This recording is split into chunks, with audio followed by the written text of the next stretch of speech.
নমস্কার।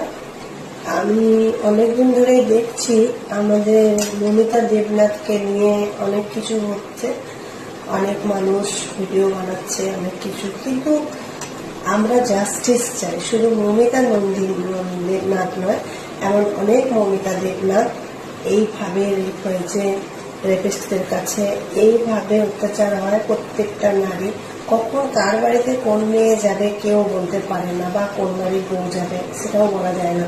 তো তাদেরকে নিয়ে ভিডিও না বানিয়ে তোমরা জাস্টিস চাও।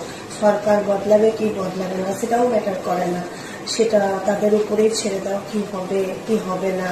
কিন্তু এই যে মুভিতে নানান রকম দেখাচ্ছে, এইগুলো বন্ধ করো। এইগুলো দেখে মানুষের মধ্যে ভয়টা কেটে যাচ্ছে, আর এরকম খুব সরল সাধারণ মেয়েরা রেপ হচ্ছে।